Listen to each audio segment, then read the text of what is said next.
শনিবার সিতাই থেকে শুরু হলো পশ্চিমবঙ্গ রাজ্য কোঅর্ডিনেশন কমিটির অধিকার যাত্রা। কোচবিহার জেলার সিতাই থেকে শুরু হয়ে এই যাত্রা আগামী 10ই মার্চ শেষ হবে দক্ষিণ 24 পরগনা জেলায়। এরপর আগামী 14ই মার্চ রাজ্য কোষাগার থেকে বেতন শ্রমিক কর্মচারী শিক্ষক শিক্ষাকর্মীদের যৌথ মঞ্চের ডাকে হবে নবান্ন অভিযান।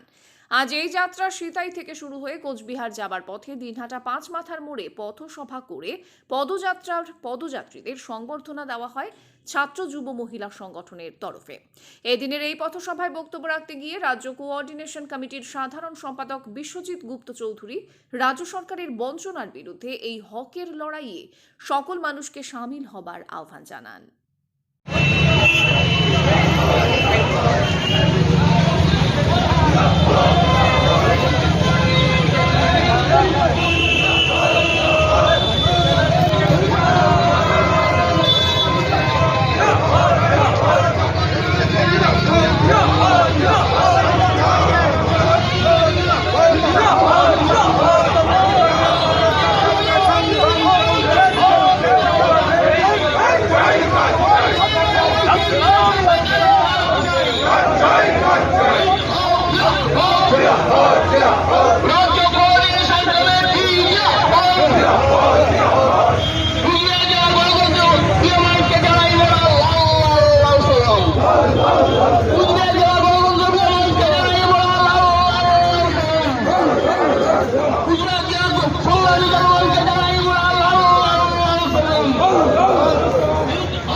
কোঅর্ডিনেশন কমিটি কেন্দ্রীয় কমিটির পক্ষ থেকে এই দিনহাটা মহকুমার গণতন্ত্র প্রিয় জনগণ সাধারণ মানুষকে আমরা সংগ্রামী অভিনন্দন জানাই।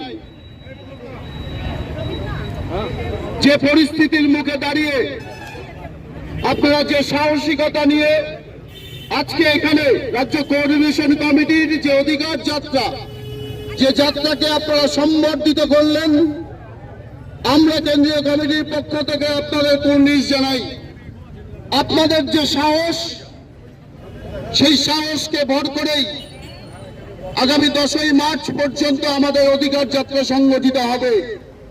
আমাদের এই অধিকার যাত্রা মানে আমরা সাধারণ মানুষের যে দাবি, সেই দাবি যে অধিকারগুলো মানুষের আক্রান্ত, আপনারা কোচবিহার জেলার দিনহাটার অংশের মানুষ আপনারা জানেন, আপনাদের নিজস্ব জীবন অভিজ্ঞতার মধ্যে দিয়ে উপলব্ধি করেছেন।